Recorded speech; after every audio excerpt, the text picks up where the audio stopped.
भाई आज सबसे पहले तो सबको मुबारक हो। हमारा आज नया वर्ष है। जी जी। चैत्र मास शुक्ल पक्ष प्रतिपदा स्थिति हम्म। तिथि। ठीक है। या जी। Happy new year to all. Happy new year. आपको भी। तो बेसिकली तो ये असली नया साल है, क्योंकि अब ऋतु चेंज हो रही है। अभी हाँ। दिसंबर में क्या चेंज होता है? कुछ भी चेंज नहीं होता। और इसके अलावा क्या है कि इस समय फसल चेंज होती है। ओके। नवरात्रों में व्रत का क्या महात्म्य है, बेसिकली प्रैक्टिकल क्या है इसका? सृष्टि का आरंभ, एक तो सृष्टि का आरंभ इस दिन हुआ था, या। Number one.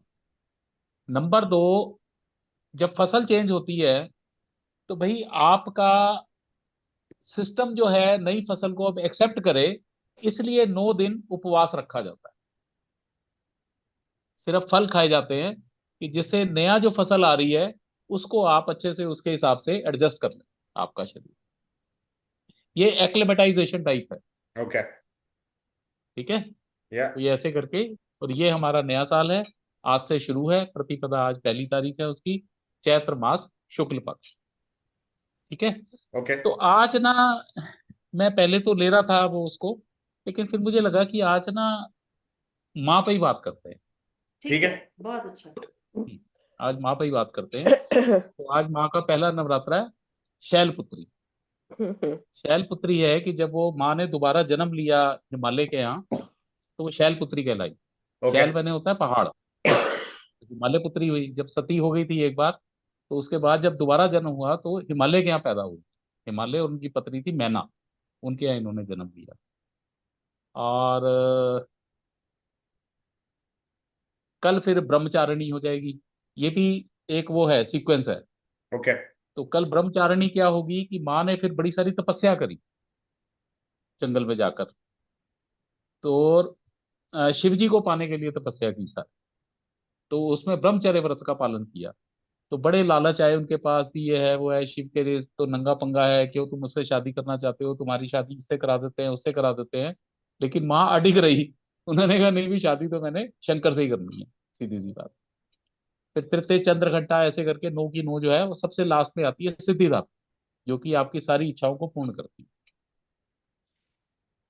अब मैंने जितना भी आज तक पढ़ा है, हमारे दो ग्रंथ प्रमुख है।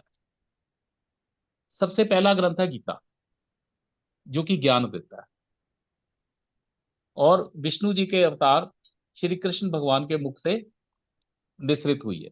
हम्म। लेकिन विष्णु भगवान की एक प्रॉब्लम है कि भी वो ये कहते हैं कि भाई मेरी शरण में आना है तो मैं उससे पहले तुम्हें बिल्कुल हर संबंध से हटा दूंगा, पैसे से बिल्कुल जीरो कर दूंगा, तब उसके बाद मैं आपकी शरण को एक्सेप्ट करूंगा। अगर आपके मन में संसार के प्रति जरा सा भी वो है, इच्छा है, तो फिर बस लगे रहो तुम मुन्ना भाई की तरह। एक्सेप्ट तो मैं तभी करूंगा जब बिल्कुल तुम्हारा सारे के सारे सारी चीजें छूट जाए। तो ये विष्णु भगवान की इसलिए जो भक्ति है ना, वो बड़ी खतरनाक सी। अब गीता हमारा मेन ग्रंथ है, 700 श्लोक है। महाभारत के अंदर ये इसका वर्णन है। अब इसी तरह एक हमारा 18 पुराणों में से एक तो महाभारत पुराण है। एक पुराण है देवी भागवत। तो देवी भागवत में 700 श्लोक हैं, जिसे मार्कंडे जी ने कहा है, लिखी तो व्यास जी ने है। तो वो जो 700 श्लोक हैं वो दुर्गा सप्तशती कहलाते हैं, और इसे तंत्र शास्त्र कहा जाता है। अब तंत्र शास्त्र का क्या मतलब है? तंत्र शास्त्र का ये मतलब है कि भाई माँ जो है वो बच्चे को भूखा नहीं देख सकती। तो जो भी इच्छाएं हैं, भाई अभी भी देखो, मेल जो है, फादर जो है, वो बच्चों की इच्छाओं को रोकते रहते हैं। लेकिन माँ पीछे से चुपचाप कहती है अच्छा चल, तेरा आइसक्रीम खाने का मन है, ले मेरे से पैसे ले जा, जा आइसक्रीम खा ले। तेरा स्कूटर लेने का मन है, मेरे से पैसे ले जा, वो ले ले। मतलब माँ छिप छिप के इच्छाएं पूरी करती रहती है। तो दुर्गा सप्तती भी माँ का ही वो है, सारा का सारा गुणगान और माँ का ही वर्णन है। और माँ के बारे में ये कहा जाता है कि भाई क्योंकि माँ प्रकृति जो है, माया जो है, वो माँ ही है, दुर्गा ही है। या देवी सर्वभूतेषु विष्णु मायति शब्दिता, नमस्तस्यै नमस्तस्यै नमस्तस्यै नमो नमः। जो विष्णु की माया कही जाती है वो दुर्गा है, उसी को ही बारंबार नमस्कार है, नमस्कार है, नमस्कार। तो माँ जो है वो ये चाहती है कि जो आपकी इच्छाएं इच्छाएं पूरी करो, और उसके बाद मोक्ष भी प्राप्त, उसके बाद मोक्ष भी प्राप्त करो। चलो पहले माँ का भजन तो गा लें, हाँ, कुछ भी, ठीक है, ओके। फिर शुरू करते हैं। काली दुर्गे नमो नमः, काली दुर्गे नमो नमः। काली दुर्गे नमो नमः। काली दुर्गे नमो नमः। दुर्गाम्बे नमो नमः, दुर्गाम्बे नमो नमः। दुर्गाम्बे नमो नमः। दुर्गाम्बे नमो नमः। काली दुर्गे नमो नमः, काली दुर्गे नमो नमः। काली दुर्गे नमो नमः। काली दुर्गे नमो नमः। जय जय काली, जय जय काली, जय जय काली, जय जय काली, जय जय काली, जय जय काली, जय जय काली, जय जय काली। जय जय काली, काली जय जय जय जय काली, काली, जय जय जय जय काली, काली, जय जय जय जय काली, काली, जय जय जय जय काली, काली, जय जय जय जय काली, काली, जय जय जय जय काली, काली, जय जय जय जय काली। काली। जय जय दुर्गे, जय जय दुर्गे, जय जय दुर्गे, जय जय दुर्गे, जय जय दुर्गे, जय जय दुर्गे, जय जय दुर्गे, जय जय दुर्गे। जय जय जय जय दुर्गे, दुर्गे, जय जय जय जय दुर्गे, दुर्गे, जय जय जय जय दुर्गे, दुर्गे, जय जय जय जय दुर्गे, दुर्गे। जय जय दुर्गे, दुर्गे जय जय जय जय दुर्गे, दुर्गे, जय जय जय जय दुर्गे, दुर्गे, जय जय जय जय दुर्गे। दुर्गे। जय जय अम्बे, जय जय अम्बे, जय जय अम्बे, जय जय अम्बे, जय जय अम्बे, जय जय अम्बे, जय जय अम्बे, जय जय अम्बे। जय जय जय जय अम्बे, अम्बे, जय जय जय जय अम्बे, अम्बे, जय जय जय जय अम्बे, अम्बे, जय जय जय जय अम्बे, अम्बे, जय जय जय जय अम्बे, अम्बे, जय जय जय जय अम्बे, अम्बे, जय जय जय जय अम्बे, अम्बे, जय जय जय जय अम्बे। अम्बे। जय अम्बे दुर्गा नमो नमः, अम्बे दुर्गा नमो नमः। जय जय अम्बे अम्बे दुर्गा दुर्गे नमो नमः, नमः। जय अम्बे अम्बे दुर्गा दुर्गे नमो नमो नमः। नमः। काली दुर्गे नमो नमः, काली दुर्गे नमो नमः। काली दुर्गे नमो नमः। काली दुर्गे नमो नमो नमः। नमः। बोल सच्चिया जोता वाली माता तेरी सदाई जय। बोल। जयकारा शेरा वाली दा। बोल साचे दरबार की की जय। जय। वक्रतुंड महाकाय, वक्रतुंड महाकाय। सूर्यकोटि संप्रभा, सूर्यकोटि संप्रभा। निर्विघ्नं कुरु मे देव, निर्विघ्नं कुरु मे देव। सर्वकार्येषु सर्वदा। सर्वकारेषु सर्वदा। ओम श्री गणेशाय नमः। ओम श्री श्री गणेशाय नमः। अखंड मंडलाकारं, अखंड मंडला मंडलाकार व्याप्तं येन चराचरं, व्याप्तं येन चराचरम्। तत्पदं दर्शितं येन, तत्पदं दर्शितं येन। तस्मै श्री गुरुवे नमः। तस्मै तस्मै श्री गुरुवे गुरुवे नमः। नमः। अज्ञानतिमिरान्धस्य, अज्ञानतिमिरान्धस्य ज्ञानाञ्जनशलाकया, ज्ञानाञ्जनशलाकया ज्ञानाञ्जनशलाकया चक्षुरुन्मिलितं येन, चक्षुरुन्मिलितं येन। चक्षुरुन्मिलितं तस्मै श्री गुरुवे नमः। तस्मै श्री गुरुवे गुरुवे नमः। नमः। गुरुर्ब्रह्मा गुरुर्विष्णु, गुरुर्ब्रह्मा गुरुब्रह्मा गुरुविष्णु गुरुर्विष्णु। गुरुर्देवो महेश्वरा, गुरुर्देवो गुरुदेवो महेश्वरा। महेश्वर गुरुर्साक्षात् परं ब्रह्मा, गुरुर्साक्षात् परमं ब्रह्म। तस्मै श्री गुरुवे नमः। तस्मै तस्मै श्री श्री गुरुवे गुरुवे नमः। नित्यानन्दं व्यापीय सर्वं नित्यानन्दं नित्यानन्द व्याप्य व्याप्य सर्वं सर्वं त्रैलोक्यं सचराचरम् त्रैलोक्यं त्रैलोक्यं सचराचरम् सचराचरं तत्पदं दर्शितं येन तत्पदं दर्शितं दर्शितं येन येन तस्मै श्री गुरुवे नमः। तस्मै तस्मै श्री श्री गुरुवे गुरुवे नमः। अनेक जन्म संप्राप्त अनेक जन्म जन्म संप्राप्तं संप्राप्त कर्म बंध विदाहिने कर्म बंध विदाहिने कर्मबन्धविनाशिने आत्मज्ञान प्रदानेन आत्मज्ञान प्रदानेन ज्ञानप्रदानेन तस्मै श्री गुरुवे नमः। तस्मै तस्मै श्री श्री गुरुवे गुरुवे नमः।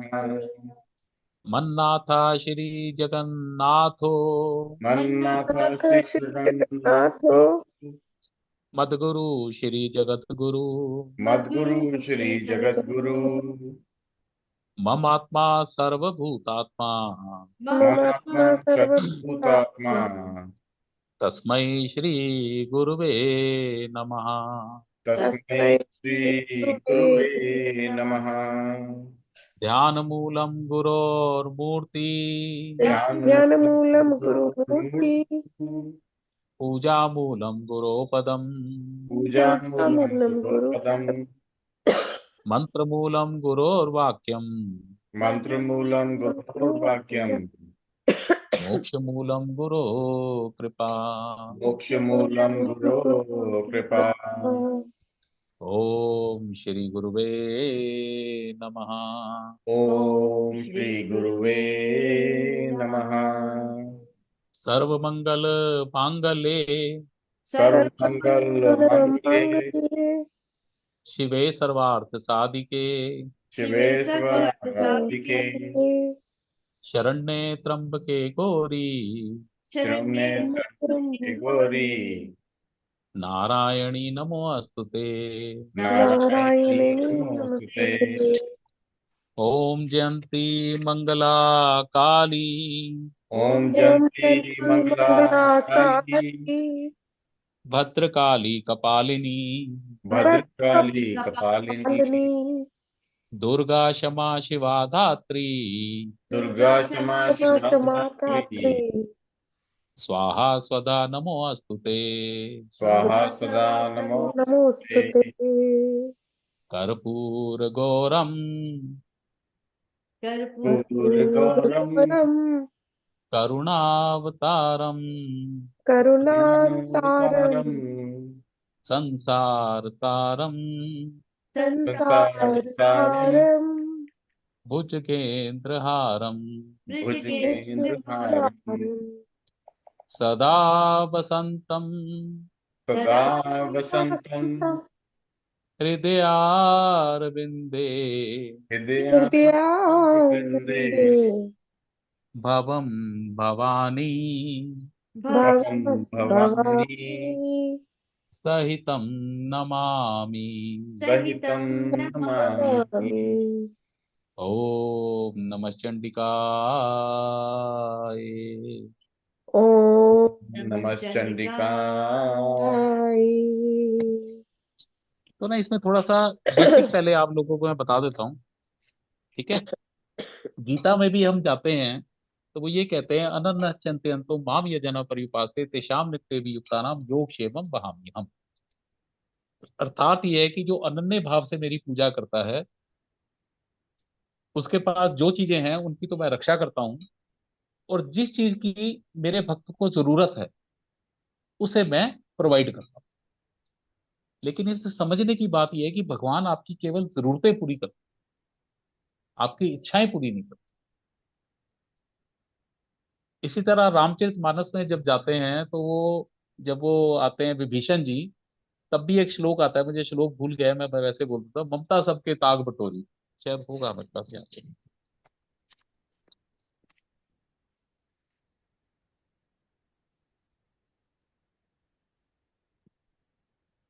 चलो खैर, ममता सबके ताक बटोरी बेसिकली उसमें यही है कि भाई सब तरह की ममता का एक धागा बना लिया जाए। पुत्र की ममता, पति की ममता, बहन की ममता, फूफा जी के, चाचा जी की ममता, ताऊ जी के, नाना जी के बेटे की ममता, ये सबका एक धागा बना लिया जाए और उस धागे का सीधा का सीधा जो ममता का पूरा जोड़ है वो भगवान के चरणों से जोड़ दिया जाए। तब भगवान कहते हैं जी मैं उस पर कृपा करता हूँ। अगर आप बच्चों के मोह में है, पति के मोह में है, तो फिर आप लगे रहो मुन्ना भाई। जब तक आपकी ये सब ममताएं छूट के मेरे चरणों में इकट्ठी नहीं होंगी, तब तक मैं कुछ नहीं करने वाला तुम्हारे। तब तक तो तुम्हारे लिए टेस्ट ही है। तो विष्णु भगवान की ये बड़ी प्रॉब्लम है। वैसे मैं आपको बता दूं कि हम 5 तरह के देवों को पूजते हैं। सबसे पहले सूर्य देव को जो पूजते हैं उन्हें कहा जाता है सौरिर। फिर गणेश भगवान को जो पूजते हैं उन्हें कहा जाता है गण। फिर शिव भगवान को जो पूजते हैं उन्हें कहा जाता है शैव। फिर विष्णु भगवान को जो पूजते हैं, विष्णु में राम कृष्ण ये सारे आ जाते हैं, इनको कहा जाता है वैष्णव। और जो माँ भक्ति की, माँ की पूजा करते हैं, शक्ति पूजा कहते हैं उन्हें, उन्हें कहा जाता है शाक्त। अब फिर से तो बताएं। सूर्य की पूजा करने वाले सूर्य, अच्छा। सूर्य तो प्रत्यक्ष भगवान है ना, बाकी सब भगवान तो दिखते नहीं है। सूर्य भगवान तो रोज निकल आते हैं, देखो उन्हें, वही भगवान की श्रेणी में आते हैं। फिर है गणेश जी के पूजक होते हैं कुछ लोग, तो उन्हें गण कहा जाता है। जो विष्णु जी के उपासक होते हैं, राम कृष्ण ये सारे जो विष्णु के अवतार हैं, विष्णु जी के कहीं 24 अवतार हैं, कहीं 10 अवतार है, वामन अवतार, ये हिरण्यकश्यप, ये वो जितने भी इन सबको टाइप पूजा जाते हैं, वो या सब होते हैं वैष्णव। फिर जो शिव भगवान को पूजते हैं उन्हें कहा जाता है शैव। फिर उसके बाद जो शक्ति की पूजा करते हैं, शक्ति भी दुर्गा की पूजा जो करते हैं, माँ की पूजा जो करते हैं, वैष्णो देवी जा रहे हैं, इधर जा रहे हैं, चंडिका देवी जा रहे हैं, 51 शक्ति पीठों पे जा रहे हैं, तो जो माँ की पूजा करते हैं उन्हें कहा जाता है शाक्त, शक्ति उपासक। तो माँ जो है वो अपने बच्चों को सब कुछ देना चाहती है। वो ये कहती है कि बच्चों अपनी इच्छाएं भी पूरी करो और उसके बाद मैं तुम्हें मोक्ष भी प्रदान करूँ।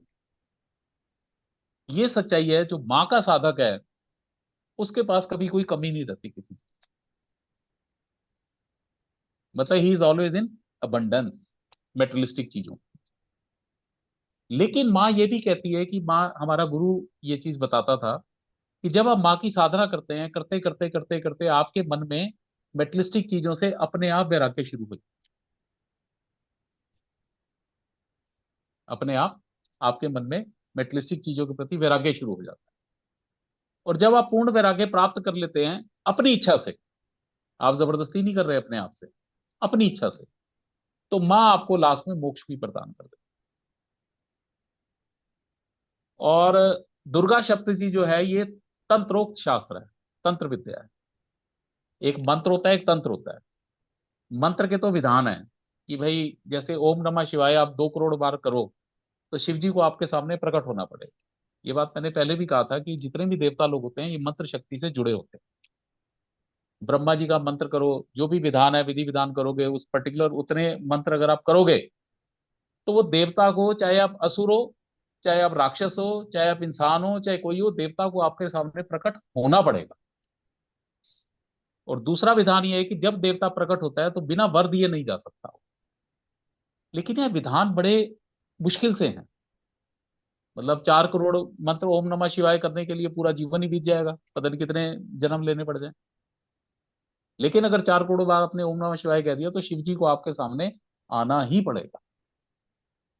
इसमें कहीं ये शास्त्र की वो है, इसमें कहीं कोई अतिशयोक्ति नहीं।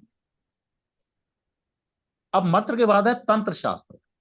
तंत्र शास्त्र जो है ये फटाफट फल देता है, ये फटाफट फल देता है। तो दुर्गा सप्तशती जो है ये तंत्र शास्त्र है। ये जितने भी आपके सम्मोहन, उच्चाटन, ये सारी जितनी भी प्रक्रियाएं हैं, भाई किसी से आपने मन हटाना है, किसी को सम्मोहित करना है, कोई आपको धन की वो अपेक्षा है, ये सारे के सारे दुर्गा सप्तशती में ऐसे ऐसे हिडन मंत्र हैं। वो आप करो तो वो चीजें आपके सामने प्रकट होनी शुरू हो जाती हैं। और ये मैं गारंटी दे सकता हूँ क्योंकि मेरे ये अपने एक्सपीरियंस है पर्सनल। आप मंत्र करो, चीजें आनी शुरू हो जाती हैं। आई थिंक अतुल, मैंने बताया था ना एक बार, बाबा जी ने हमें मंत्र दिया, या पैसों का मंत्र था, पैसे आ गए। 5 लाख सोचे थे, 1 महीने में 5 लाख रुपए आ गए। तो ये बड़ी जल्दी वो करते हैं। और तंत्र शास्त्र में क्या होता है कि बीज मंत्र होते हैं, ह्रीम क्लीम आयम, ये ऐसे करके। और दुर्गा सप्तशती के जो 700 श्लोक हैं, हर श्लोक के अंदर बीज मंत्र छिपे हुए हैं। जैसे एक छोटा सा एग्जांपल देता हूं मैं। एक श्लोक आता है, वियत इकार संयुक्तम बीति होत्र समन्वितम अर्धेन्दु लसितम देव्या बीजम सर्वार्थ। अब ये श्लोक है दुर्गा सप्तशती का। अब इसका मतलब क्या है, जब इसका मतलब तोड़ेंगे तो मैं बताता हूं। कहते हैं संस्कृत में आकाश को।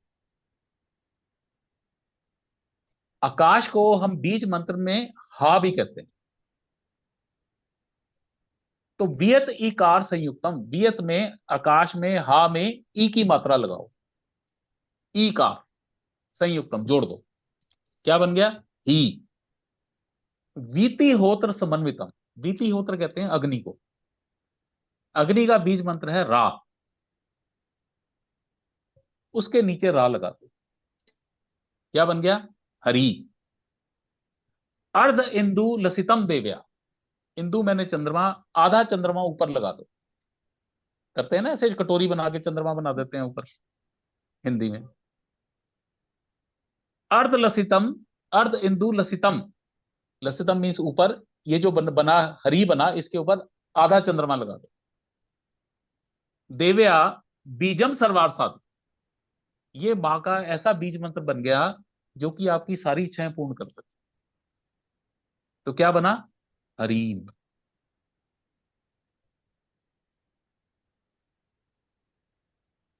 तो कायदे से तो श्लोक है ये, लेकिन इस श्लोक में बीज मंत्र छिपा हुआ है। और ये जो बीज मंत्र है ना, ये विस्फोटक है। ये मतलब बम है, समझ लो। मतलब they have all the power of the universe. मेरे को जब गुरु ने 5 लाख वाला जो वाक्य हुआ था, तो मुझे 4 बीज मंत्र दिए थे उसने, ABCD। और मैंने सोचा जी 5 लाख रुपए आ जाएं, 1 महीने के अंदर अंदर 5 लाख रुपए मेरी दुकान पे एक बंदा दे गया। मतलब कुछ ऐसा सिस्टम बना कि पूरे के पूरे 5 लाख, ना 1 रुपए ऊपर ना 1 लाख नीचे, इट केम टू मी।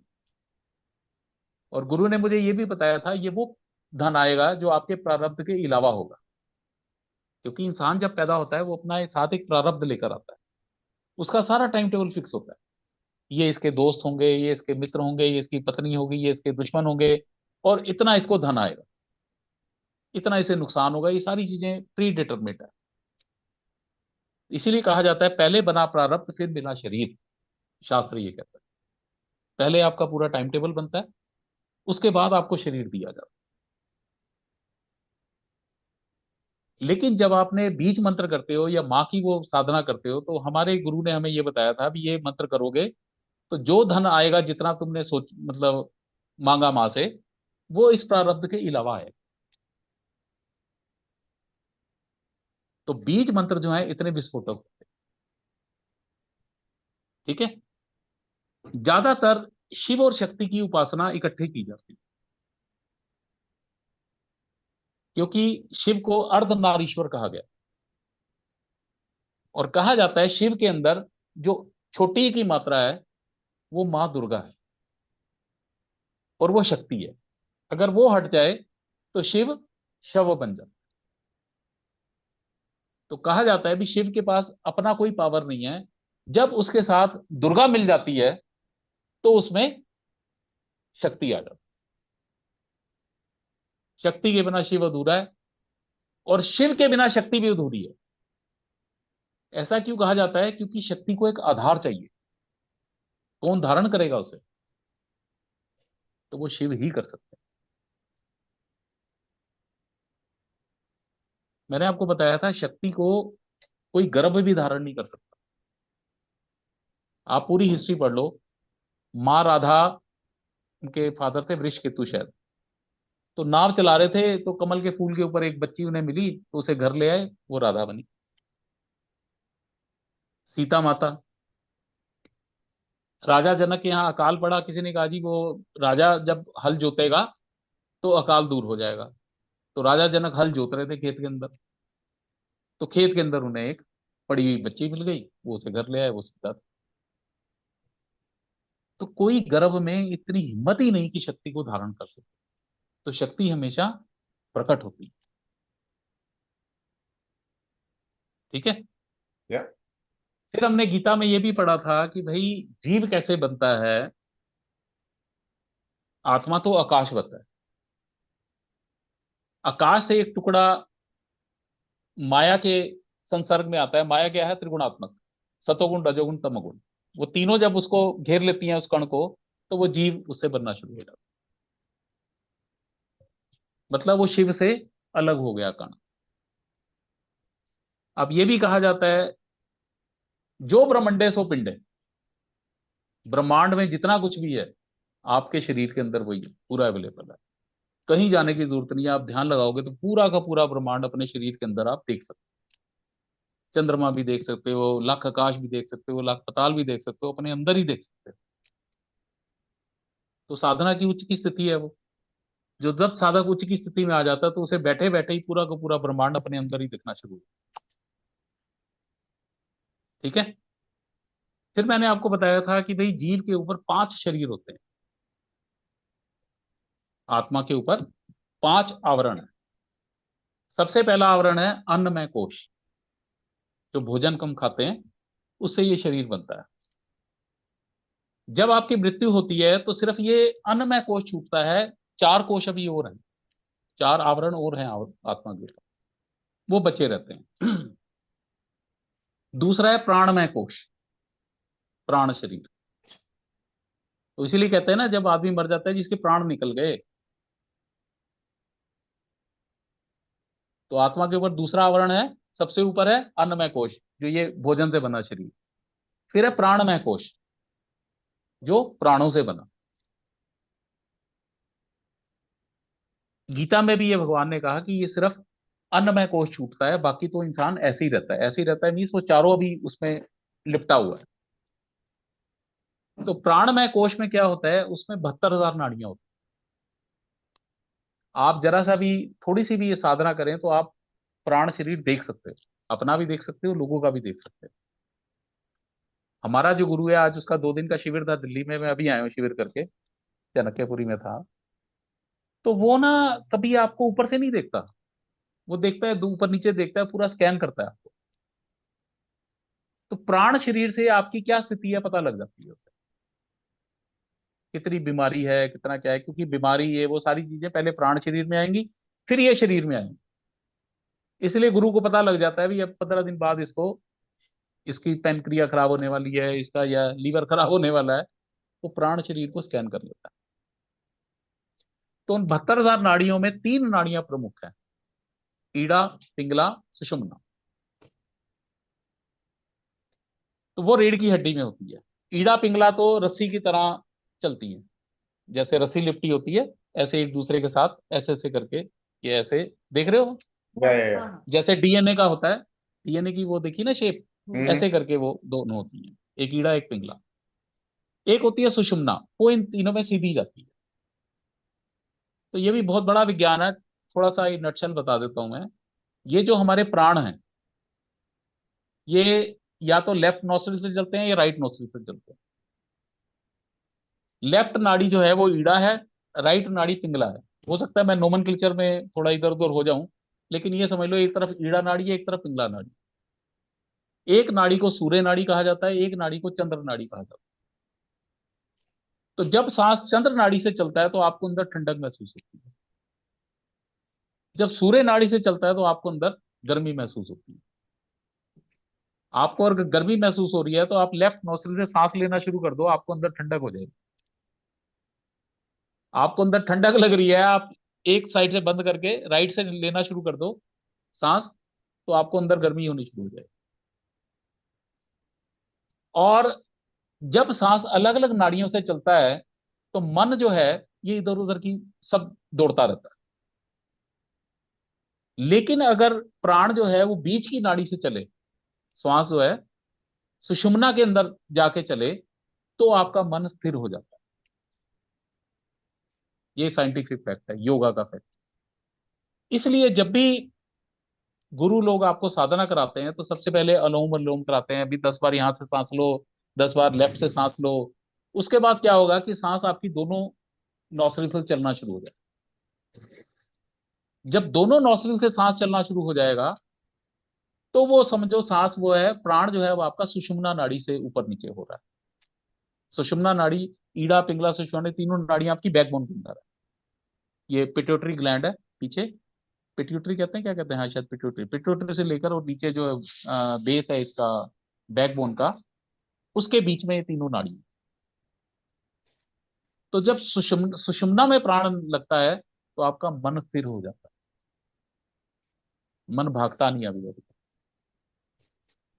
तो जितने भी लोग हैं, ये सिद्ध लोग हैं, ये कहते हैं ना इन्होंने प्राणों को अपने वश में कर रखा है। प्राणों में वश कर रखा है मीन्स कि उन्हें पता है कि हमने प्राणों को कैसे सुषुम्ना में चलाना है। एक ये जो है ना ऑटोबायोग्राफी ऑफ ए योगी, इसमें क्रिया योग है।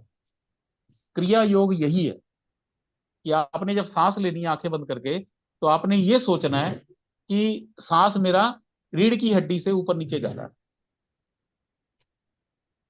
या बैकबोन से ऊपर नीचे जा रहा है मीन्स कि वो, आपने यही महसूस करना है कि सांस मैं नाक से ले रहा हूं लेकिन वो नाक से जाके सीधा पीछे चला गया है, वो रीढ़ की हड्डी से नीचे जा रहा है, रीढ़ की हड्डी से ऊपर आके बाहर आ रहा है। ये क्रिया योग है योगानंद जी का। और वो यही है कि प्राण अगर सुषुम्ना में चलेगा तो आप स्थिर हो जाएंगे, आपका मन इधर उधर भटकेगा नहीं। फिर आप अपने मन को भगवान में लगा सकते हैं। नहीं तो आप देखो ना, आंखें बंद करो, बंद करते ही कभी बच्चा याद आ जाएगा, कभी ऑफिस याद आ जाएगा, कभी कुछ याद आ जाएगा, सब सब कुछ तभी आएगा याद, वैसे नहीं आएगा। लेकिन आंखें बंद करके सब चारों तरफ सब ये सब घूमना शुरू हो जाएगा। लेकिन अगर प्राण सुषुम्ना में चलेगा तो धीरे धीरे धीरे धीरे मन जो है वो आपका वश में हो जाएगा। तो जहां आप उसे टिकाना चाहते हो वहीं टिकेगा। आप चाहते हो कि राम के, भगवान के चरणों की आपके मन में फोटो है, भी उस चरणों में मेरा मन लगा रहे, तो वो वहीं लगा रहेगा, कहीं इधर उधर नहीं भागेगा। ठीक है। या अब इसी संरचना में अगर हम जाएं, खैर मैं बाकी बता दूं, फिर उसके बाद प्राण शरीर का मन शरीर होता है, फिर ज्ञानमय शरीर होता है, ज्ञान का कोश होता है, फिर आनंद शरीर होता है। तो अभी तीन को हम नहीं ले रहे, अभी हम सिर्फ प्राण शरीर को ले रहे हैं। अब इस प्राण शरीर में तीन मेजर एनर्जी रिसेप्टर्स होते हैं, सात, जिन्हें हम चक्र कहा कहते हैं। सबसे बेस के ऊपर होता है जो हमारी रीढ़ की हड्डी जहां एंड करती है, उसे हम कहते हैं रूट चक्रा, मूलाधार चक्र। ठीक है। जब आप ध्यान लगाते हैं तो सिद्धों ने ये ध्यान लगा के देखा, जो मूलाधार चक्र है वहां पे एक तो लाल रंग है सारा, रेड कलर का, ये पृथ्वी तत्व से अटैच्ड है। और इसपे कमल की चार पंखुड़ियां हैं, कमल के फूल की, और उन पे लिखा हुआ है लम, बीज मंत्र। आप अभी भी लम बोलेंगे तो आपको लगेगा कि प्रेशर बिल्कुल नीचे जाके पड़ा। बोलो लम। लम। लम।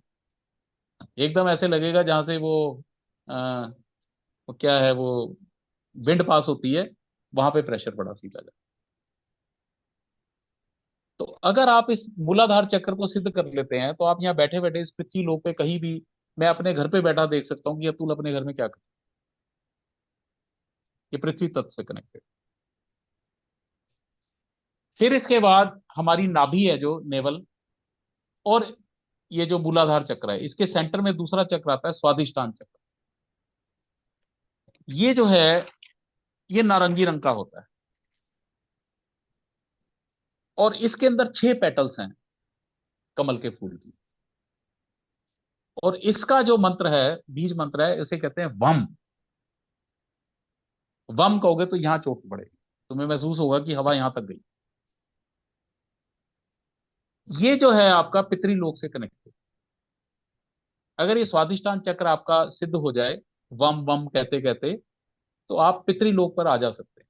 आप जाके वहां देख सकते हैं आपके पितर क्या कर रहे हैं, क्या नहीं कर रहे। You can get connected. फिर तीसरा नेवल के ऊपर, नाभि के ऊपर चक्र होता है, इसे कहा जाता है मणिपुर चक्र। अच्छा, ये स्वादिष्टान जो है जल तत्व से कनेक्टेड है। और ये जो मणिपुर चक्र है, ये इसका बीज मंत्र है रम। रम कहते ही यहां नाभि पे चोट पड़ेगी। बोल के देखो, रम। रम। ऐसे लगेगा यहाँ फाइनल, यहां आके रुक गया। ये अग्नि तत्व से कनेक्टेड है, फायर। वही मैंने कहा ना, अग्नि का बीज मंत्र क्या है? रम।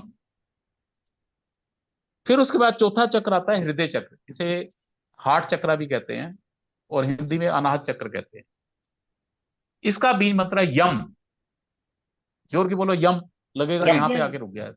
हवा हवा यहां रुक गई छाती में। यम।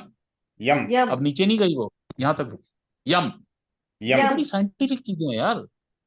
ये साइंस वाइंस, ये वेस्टर्न वर्ड तो पहुंचा ही नहीं। और हम यम। तो शुरू ही यहीं से करते हैं, हमारे ग्रंथ जो है इन चीजों को।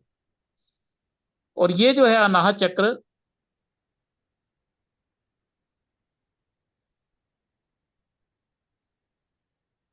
ये आपका हवा से कनेक्टेड है, वायु तत्व से। इसके अंदर 12 पंखुड़ियां होती हैं, कमल दल। मतलब ये आप भी देख सकते हो। हमको गुरु ने एक बार एक आध चक्र दिखाया था, तो दिख जाता है वो। रंग भी दिख जाता है, हरे रंग की पंखुड़ियां हैं। और उस पे आ, ये यम यम लिखा होता है। और क्या होता है, जैसे आप पंखुड़ियां ना, ऐसे जो आम आदमी है, वो पंखुड़ियां टेढ़ी मेढ़ी सी होती हैं। जब आप यम यम यम इसकी वो साधना करोगे, तो पंखुड़ियां बिल्कुल साफ सुथरी होनी शुरू हो जाती है। और कहते हैं जी कि जो आपके पुराने जन्म के कर्म शर्म है, वो सारे इन पंखुड़ियों के ऊपर ही लिखे होते हैं सारे। और गुरु जब आपका प्राण शरीर देखता है, तो उसे पता लग जाता है भी आपने पिछले जन्म में क्या कर्म किए हैं, कैसे किए हैं, क्या है, और क्यों आप ये दुख भोग रहे हो, क्या सुख भोग रहे हो, उसे सब दिख जाता है। फिर इसके बाद आता है विशुद्धि चक्र, यहाँ पर गर्दन में। ये विशुद्धि चक्र जो है, ये आकाश तत्व से कनेक्टेड है। और इसका बीज मंत्र है हम। हम बोलो, सिर्फ यहीं तक हवा आएगी जाएगी। हम। हम।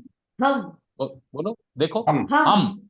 हम। हम ये देखो, गर्दन में हवा रुक गई, महसूस करो। ये आकाश तत्व से कनेक्टेड। फिर इसके बाद होता है आज्ञा चक्र, ये माथे पे तीसरी आंख। इसे गुरु चक्र भी कहा जाता है। इसका बीज मंत्र है ओम। और फिर उसके बाद सिर के ऊपर टॉप फ्लो पे होता है सहस्त्र। ये जो आज्ञा चक्र है, इसमें सिर्फ 2 कमल के फूल है, पत्तियां। और ये जो आज्ञा चक्र है ऊपर, ये पूरे सिर के ऊपर होता है। इसमें 1000 कमल के फूल है, और वो अलग अलग कलर्स के होते हैं। अब कहा जाता है कि अच्छा, प्लस ये जो मूलाधार चक्र है, यहाँ पे एक कुंडल नहीं होती है, जो सर्प की आकृति में 3.5 ऐसे 3 वो चक्कर और एक आधा चक्कर, जैसे सांप बैठता है ना कुंडली मार के, तो 3 चक्कर यूं और आधा चक्कर यूं करके सोई रहती है, जैसे सांप सोया हुआ है। तो उसने 3 कुंडली पूरी मारी हुई है, और आधी कुंडली एक आधी है, तो 3.5 कुंडली की वो करके वो सर्प सोया रहता है। उसे हमारे शास्त्र नाम देते हैं शक्ति। जब आप गुरु के सानिध्य में जाते हो, तो वो जो सर्प वाली शक्ति है, वो एकदम उठ जाती है। उठ जाती है, और अगर वो ईड़ा में घुस गई, तब भी आप आदमी पागल हो जाएगा। पिंगला में घुस गई, तब भी आदमी पागल हो जाएगा।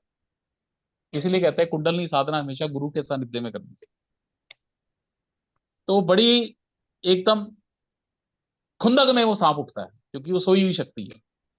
और खुंदक में वो सांप उठता है, और उठ के वो धीरे धीरे जब गुरु के सानिध्य में करते हैं, तो सुषुम्ना में होते हुए कहा जाता है वो शक्ति है, ये शिव है। जिस दिन ये कुंडलनी आपकी इस सहस्त्र से जुड़ गई, उसी दिन मोक्ष प्राप्त होता है। शक्ति का शिव से मिला। अब इसको समझो बात को। जब इंसान ईश्वर से जीव बना, तो क्या हुआ? शक्ति उसे नीचे ले गई। प्रकृति माया माया मीन्स दुर्गा। माया उसे ने जीव बना दिया। लेकिन जब आप साधना करते हो तो कहते हैं, आपने सुना होगा, कुंडलनी जागृत हो गई इस वक्त आदमी की, भारद्वाज की हुई हुई है। हम्म, और जब कुंडलनी जागृत होती है ना, तो सबसे पहले आपको नीचे एकदम से हलचल होनी शुरू हो जाती है, बिल्कुल at the base of your backbone. फिर जब वो धीरे धीरे ऊपर जाती है, आप ना, मतलब अजीब सी हरकतें करने लग जाते हैं। आपको महसूस होता है कि कुछ नीचे से शक्ति ऊपर जा रही है। भारद्वाज को ये महसूस होती है। जैसे ही साधना में बैठता है, उसका शरीर हिलने लग जाता है, कांपने लग जाता है, ये हो जाता है, वो हो जाता है, he feels all kind of things. तो ये उसके कोई पूर्व जन्मों का वो है, मतलब जो भी उसके पुण्य है या वो है कि कुंडली उसकी जागृत हो गई। और जिस दिन कुंडली यहाँ नीचे से ऊपर उठ जाएगी, यहाँ तक आ जाएगी, अब इसमें एक जन्म भी लग सकता है, दो जन्म भी लग सकते हैं, 100 जन्म भी लग सकते हैं। और गुरु आपका देख लेता है कि इसकी कुंडली कितनी ऊपर उठी हुई है। मूलाधार से उसने इसमें दूसरा चक्र जो है हमारा स्वादिष्टान में जाना है, फिर उसके बाद मणिपुर में आना है, फिर ये हार्ट चक्र में आना है, फिर उसके बाद विशुद्धि चक्र में आना है, फिर ये ज्ञान इसमें यहाँ आना है। कहते हैं भी अगर ये आज्ञा चक्र में भी आ जाए तो आपकी यात्रा सिद्ध लोकों तक हो जाती है। बैठे बैठे आप किसी भी ऊपर के किसी भी लोक में घूम घाम के आ सकते हैं। और जब ये कुंडलनी आपके फाइनल चक्र में आ गई, शक्ति से शिव का मिलन हो गया, तो आपको मोक्ष प्राप्त होगा।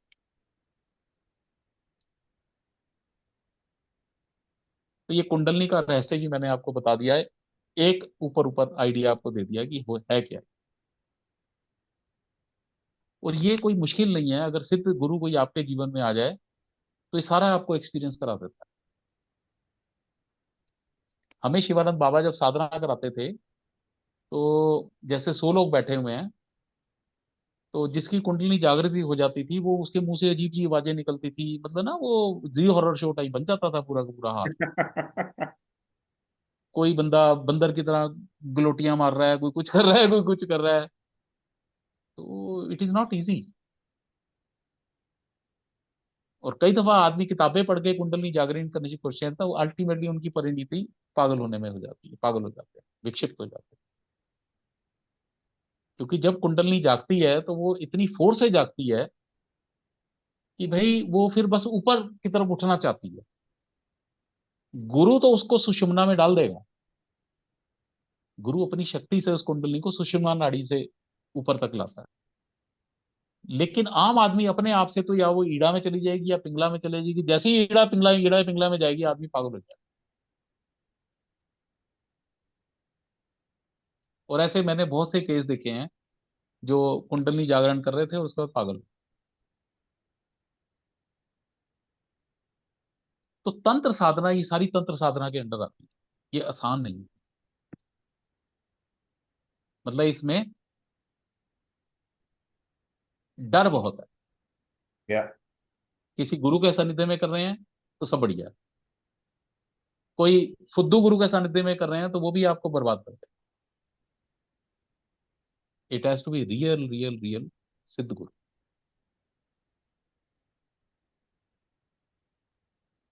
समझ रहे? या तो ये सारा कुंडलनी का विज्ञान है। अब दुर्गा सप्तशती वैसे ही अगर आप पढ़ो और तंत्र साधना, मैंने आपको बताया कि तुरंत फल देती है। और हमारा गुरु इसीलिए ये कहता था, सिर्फ साधना करो, फल की इच्छा मत करो। माँ भगवती जो तुम्हारी इच्छा है वो तो पूरी कर ही देगी। मन में रख लो इच्छा, लेकिन एक पर्टिकुलर की भाई ये मेरे को ये मिल जाए इसलिए मैं साधना कर रहा हूँ, ये सब कभी मत करो। हमें भी गुरु ने जब वो साधना करने को आदेश दिया तो उसने कहा एक बार मैं तुम्हें अलाउ कर रहा हूँ, माँ से परमिशन ले रहा हूँ मैं, कि एक बार मेरे जितने भी साधक हैं वो जैसे हैं वैसे रहें और ये साधना कर लें, और इनको दे देना सब। 20-25 साल पहले की बात है, हमने 5 लाख रुपए मांगे, 5 लाख रुपए मिल गए, आ गए। वो मंत्र आज भी है मेरे पास। लेकिन उसके बाद इच्छा ही नहीं हुई कि भी, अब तो बस वो प्राप्त वही पर्याप्त, वो भाव ही ऐसा बन गया या कि जो मिल रहा है सब ठीक है, बात खत्म। और ये मैं सच्चाई बता रहा हूं, तो जो मन के भाव, अव्वल तो कोई इच्छा आती है, लेकिन कोई इच्छा आती है तो वो कैसे पूरी हो जाती है मुझे नहीं पता। साधना तो हम करते ही हैं ये सब, माँ की, दुर्गा सप्तशती हम्म वगैरह, लेकिन कुछ मांगते नहीं। लेकिन मन में कोई इच्छा आती है तो वो पूर्ण हो जाती है, ये कंफर्म है। कैसे होती है ये मुझे नहीं पता। मैं कह रहा हूँ ना मेरे अब कुंडली के हिसाब से, जो मेरी वो एस्ट्रोलॉजिकली मैं देखूं, तो मेरे पास धन टिकता ही नहीं। मेरे पास आज 10 करोड़ आ जाए तो कल पता नहीं कहाँ इधर उधर हो जाएंगे, मुझे नहीं पता, निकल जाए। लेकिन जब से मैंने साधना शुरू की, मतलब जितने मेरी रिक्वायरमेंट है, या मैंने सोचा कि भाई मैं अब घर चेंज कर लूं या ये कर लूं वो कर लूं, वो पैसा कहाँ से आता है मुझे नहीं पता।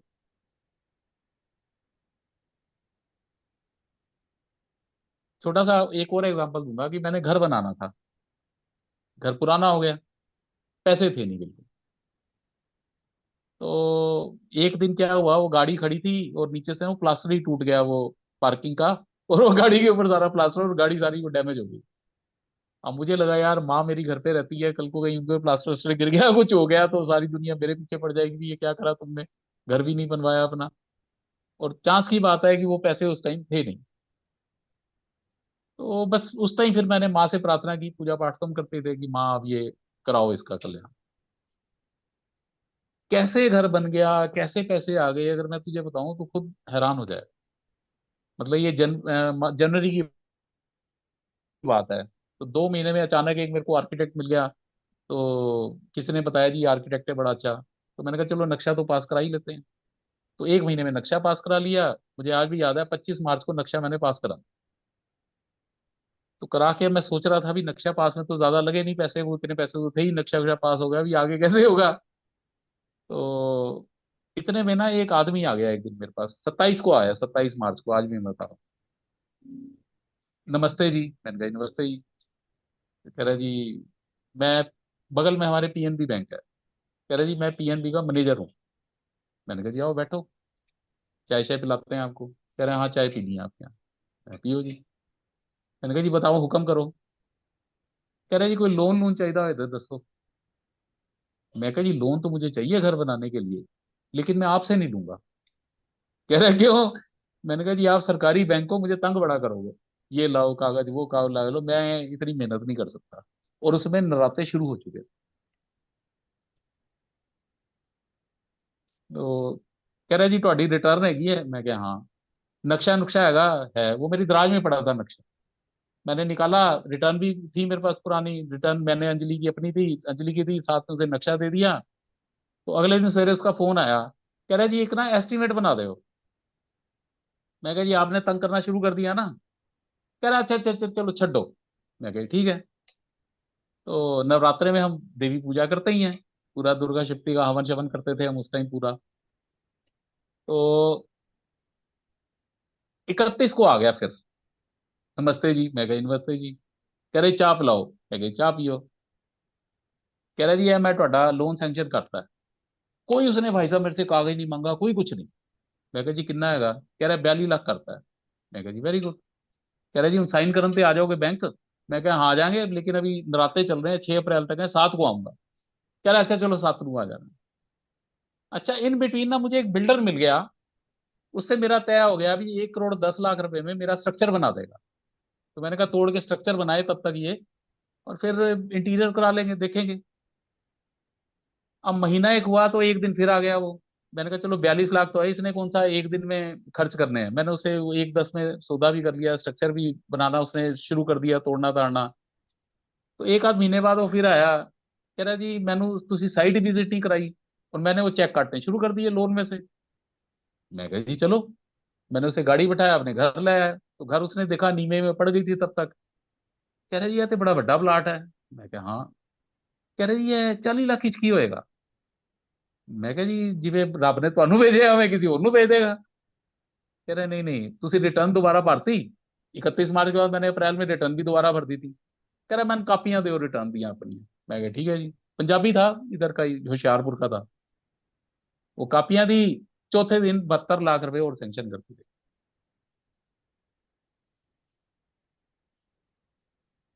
मतलब कैन यू इमेजिन। अब पता ये माँ की कृपा है कि नहीं है। या और फाइनली धीरे धीरे बना, मैंने वो 75 लाख वो लिया ही नहीं उससे लोन, पूरा 50-60 लाख लिया, तब तक और पैसे कहीं कहीं से आ गए, घर गुर बन गया, सब हो गया अपना, पता ही नहीं लगा क्या हुआ क्या नहीं हुआ। इन बिटवीन शिवा की भी फीस आ गई 2 महीने बाद, ये उसी दौरान की बात है। हम्म शिवा का भी एडमिशन चल रहा था, तो मैंने उसे ऐसे ही फोन किया, मैंने कहा जी तुम एजुकेशन लोन भी दिंदे हो? कह रहे हैं हाँ जी दिंदे हैं। कह रहा है जी वो तुम दे दो कागज कुगज, वो कॉलेज के आ गए थे तो मैंने भेज दिए उसको, मैं नहीं गया बैंक कभी भी, मैंने कागज ही भेज दिए उसे। और मुझे आज भी याद है 8 अगस्त को उसका पहला एडमिशन का आया कि $20,000 फीस जमा कराओ। अब मेरे को लगा यार ये तो कैसे होगा, अभी तो घर के ही पैसे ही नहीं हो रहे। और मैंने अचानक फोन किया, मैंने कहा जी वो की होया? कह रहा जी मैं आ रहा ਤੁਹਾਡੇ ਕੋਲ। फिर आया, कह रहा जी चाह पिलाओ। मैं कहा जी पियो। उसने 4 अगस्त को शिवा का 42 लाख का लोन, एजुकेशन लोन सैंक्शन कर रखा। मैं कहा जी मैनू नहीं पता सैंक्शन नहीं है, $20,000 है आए डिमांड है, मैनू ड्राफ्ट बना के दो। कह रहे बना देंगे। अगले दिन $20,000 का ड्राफ्ट। देख भी अतुल, इतने कॉन्फिडेंस नहीं हो सकते। या ट्रू। और ऐसे बड़े एग्जाम्पल हैं मेरी जिंदगी में कि अव्वल तो कोई इच्छा आती नहीं, लेकिन कोई इच्छा आती है तो वो पूरी हो जाती है। और मेरे को कहीं नहीं जाना पड़ता, लोग घर आके वो सब काम कर जाते हैं। ये मैं अपना एक्सपीरियंस बता रहा हम्म हूं। तो माँ की जो साधना है ना, वो बड़ी जबरदस्त है।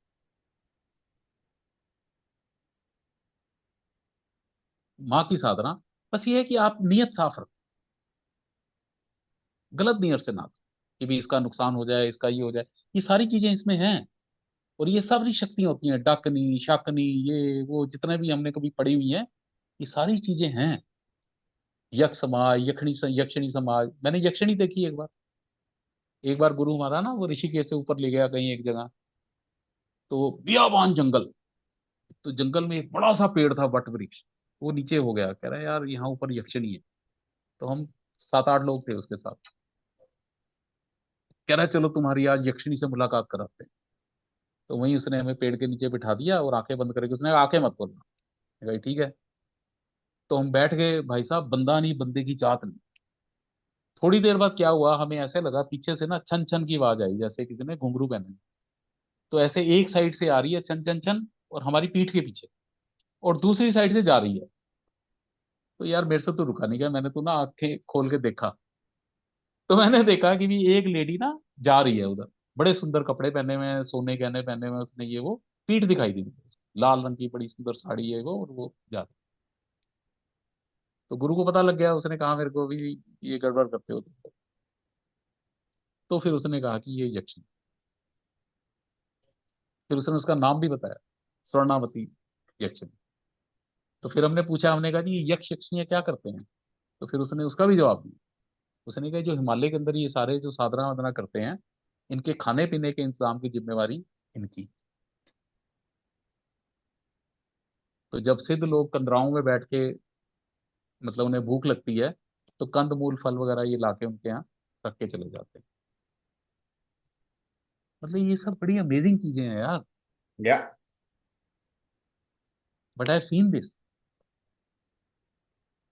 इसलिए मैं कन्विक्शन के साथ कह सकता हूँ कि ये सब चीजें हैं। और मनुष्य जीवन मिला है तो वही है ना, 4 चीजें तो सारे जीव करते हैं। या क्या है 4 चीजें? निद्रा, सोना, भोजन, सेक्स, और डरना। 4 चीजें सब में, चाहे वो कुत्ता है, बिल्ली है, मनुष्य है, ये कॉमन। मनुष्य जीवन मिला है तो भाई आप ईश्वर को पा सकते हो, इसमें कहीं कोई शक नहीं है। तो इसलिए कोशिश ये करो कि ये सब तो हो गया, संसार सब मिल गया, शादी हो गई, बच्चे हो गए, ये हो गए, अब अपने आप को बदलो, या चेंज करो अपना।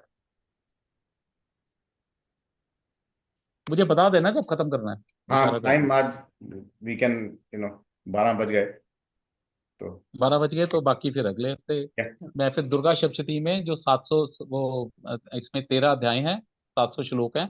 तो हर अध्याय में कैसे कैसे क्या क्या है। पहले अध्याय में माँ काली का स्वरूप है, फिर दूसरे तीसरे चौथे में माँ उसका स्वरूप है लक्ष्मी देवी जी का। फिर 5वें से 10वें तक माँ सरस्वती का स्वरूप है।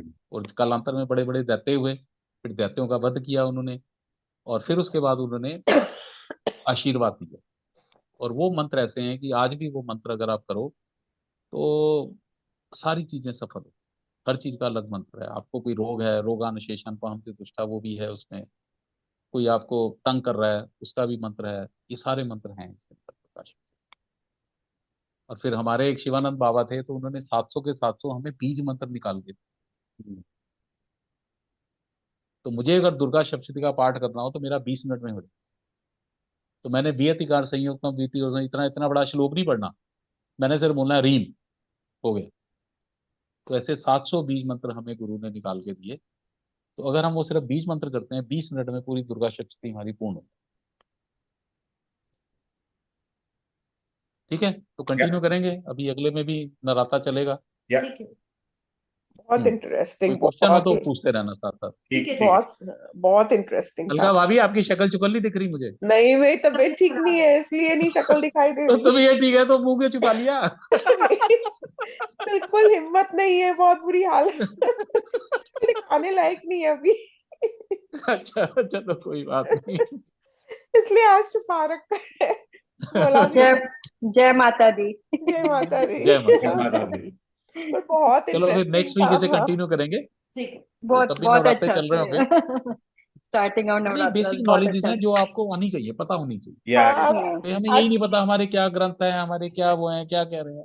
लोगों को भागवत और गीता में ही फर्क नहीं समझ आता। भाई हाँ, भागवत एक पुराण है जिसमें भक्तों की कथाएं हैं, और गीता जो है वो एक महाभारत पुराण का एक अंश है जिसमें सिर्फ 700 श्लोक, और भागवत में 1 लाख श्लोक है। तो भागवत और गीता में भी लोगों को फर्क नहीं पड़ता। बिल्कुल। तो ये जो भागवत पुराण का पाठ करते हैं उसमें फिर वो 1 लाख श्लोक का पाठ होता है जो वो भागवत ना क्या पुराण होता है कि रखवाते ना, हैं। 7 दिन करते हैं, वो बीच बीच में ले लेते हैं। अच्छा अच्छा। कभी किसी की कथा ले ली, कभी 24 अवतारों की कथा ले ली, कभी वो एक वो भगवान के बहुत बड़े भक्त हुए हैं, अ, जिनके पीछे वो दुर्वासा ऋषि पड़ गए थे, अम्बरीश, अम्बरीश की अच्छा, कथा ले ली।